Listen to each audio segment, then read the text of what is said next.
But remembering how you pushed through when you want to burn something down or when you want to quit or when a challenge seemed insurmountable, it can be a powerful reminder of your resilience, and you need to celebrate your resilience.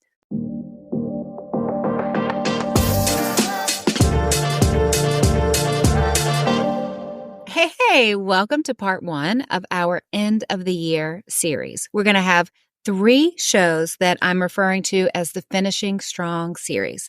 So every December, I do a year-end review with my coaching clients. And we do year-end review. We kind of do an assessment of the year. We dive deep. We plan for the future. I love it. It's my favorite thing. I want to give you a little peek into that experience and bring some of that into the show for you for the next 3 episodes. Think of these 3 shows as mini coaching sessions for you. The most powerful thing about coaching is having someone who knows you and your work so well that they can advise you on what to do, of course, right? But after that, the most powerful part is the power of the perfect question at the right time to unlock clarity. So with these really short, power-packed end-of-year shows, I want to give you that experience too. So this is a time for us to pause and look back and celebrate everything this year brought us, whether it was a win or a challenge or a lesson. Because growth doesn't always come with fireworks. Sometimes it's quiet, and we need to take a moment to actually recognize it. Now, I have a workbook for you with all of the Finishing Strong questions in it for all 3 episodes. Just use the link in the show notes, and you can download your guidebook to work through as a gift from me. There's going to be all the questions in the show, plus some extra content in there just to help you finish the year strong. Again, just a gift from me because I want you to enjoy it. And before we jump into the questions, I want to share something from my life this year. I'm not asking you to be vulnerable if I'm not going to be vulnerable. Something for me that was risky and big and an act of obedience. You've probably heard me talk about the app I'm building bit by bit, just kind of little hints about it. I never intended to build an app. When I wrote Remaining You While Raising Them, and to some degree, most of my books kind of have the thread of take care of yourself emotionally, take care of yourself spiritually, the same thing that we're doing here now twice a week. But I realized women still weren't getting the support they needed. They didn't have something with them all the time. And I did this burnout survey earlier in the year, and I found out that 70% of women said they're burned out right now. 98% of women said that they have been burned out. And I think off the top of my head, I think 53% of women ever found a tool to help them with burnout. And I went, that is unacceptable. I got to do something. And the idea of an app came to me, and I felt like the Lord was telling me to build an app to put something in women's hands. And I thought, that's crazy. I don't want to do that. That's expensive and dangerous and dangerous from a business perspective. And I put it on the shelf, and a few months later during church, I prayed a very dangerous prayer. And I prayed, Lord, is there anything I'm disobeying you about?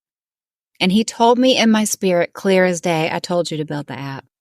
That was in April. And I went, oh, okay, I guess I'm doing this. So for me, it was risky and it felt dangerous, and it's another big step and me trying to be obedient. Did I know at the beginning of the year I was going to do this? Absolutely not. I told my team at the beginning of the year, 2024 is the year we don't do anything new. I need to rest. I need to recover from building so many new things, but that wasn't God's plan. So how do I know what's going to happen in the future with it? I have no idea. But I will say it was an accomplishment to build it as a team accomplishment. It was a challenge. Every step of the way, it felt hard. And the more I learned about creating technology and creating this, the more I wanted to say, absolutely not. I knew it was going to be hard, but I didn't know how hard. This is definitely the hardest thing I've ever done. It's being coded and developed right now. So do I have a time frame for 2025 when it's going to launch? Not really. I'm going to share it privately just with you for a little while, make sure everyone loves it, make changes that I need to make before it goes to broader people. That's my story from 2024 of risk and stepping out in faith and trying to be obedient and doing things that are risky and scary. And I'm proud of it. I'm proud of it in a healthy way.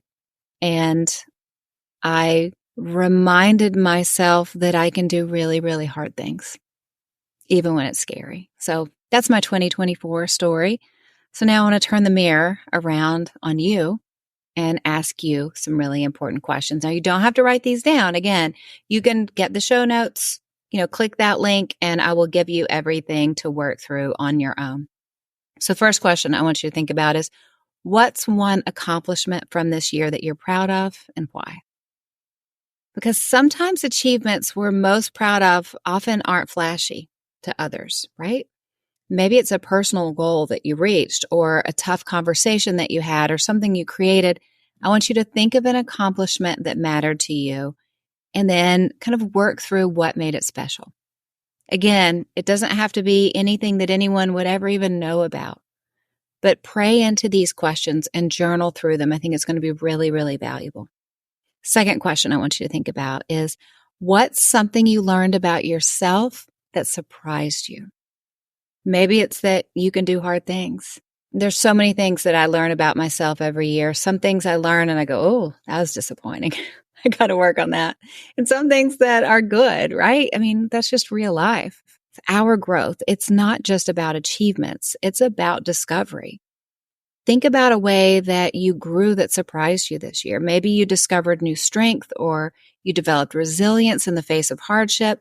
It is amazing how much we can learn about ourselves in a year. A lot of growth happens when we compare what does my life look like right now compared to the same time last year. It's one of my favorite things I do with clients is we just go back through the growth and the successes and the challenges and the surprises of the past year.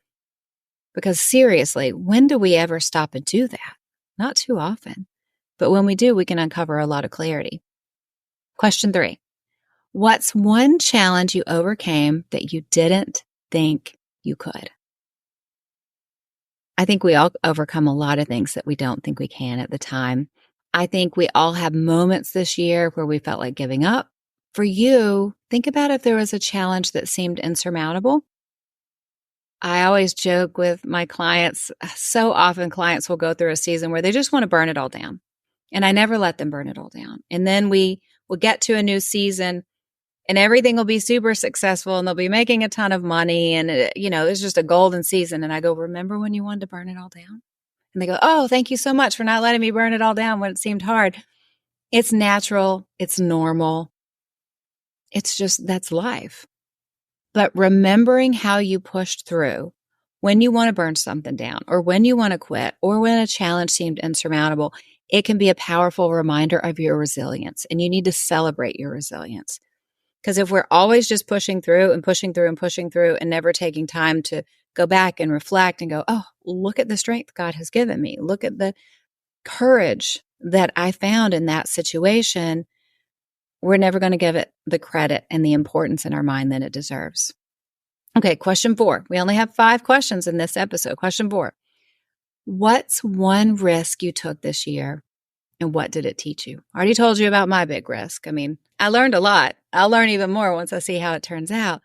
But risks, even small ones, they often will lead to the most growth. Was there a moment this past year where you stepped out of that comfort zone? Where you did something you didn't want to do that felt scary? And ask yourself, what did you learn from it, even if it didn't turn out perfectly? And then last question this week. If you could go back to the same time last year, what advice would you give yourself? I love this one. You really got to think this one through. Imagine you can go back to last year. What words of wisdom would you share with yourself? This question really brings up beautiful realizations about how much we've grown. Sometimes we realize, oh, I would have warned myself not to do that thing. Or I would have told myself, you don't have to be so afraid. It's going to be okay. If I go back and think about all the things that I worried about a year ago happening, it reminds me I don't need to worry so much. God has a plan. I just need to show up every day and play my part in it, and it will be okay. So for you, this week, I want you to take time to celebrate your growth, no matter how big or how small it feels. Next week, we're going to focus on our relationships and the people who made this year so special. I love these end of the year reviews. These are my favorite thing. It is so fun.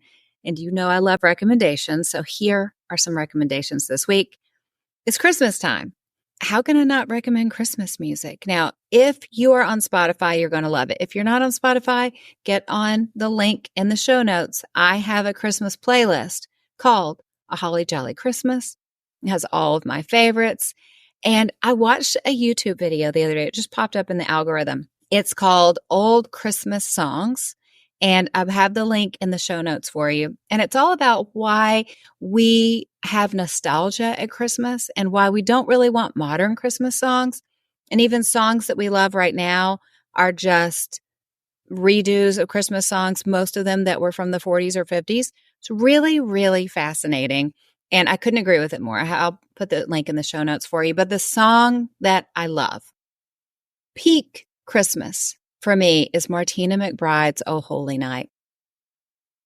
Is there ever a better voice for Oh Holy Night? I don't know. I still get chills. I can drive down the road and Martina comes on with Oh Holy Night and I'm done. I will cry like a baby. It is so beautiful. Now, switching gears. Another beautiful thing, but beautiful in a different way. This is a TV show. It is on Apple TV. Side note, Apple TV has the best quality shows of any streaming service. It barely has any market share. I just read an article about it. Very small market share compared to Netflix and everything else. But the quality on Apple TV is amazing. Like it's just, and Tim Cook, the CEO of Apple, he has made sure that the media on Apple TV lacks the cynicism, of a lot and negativity of a lot of shows.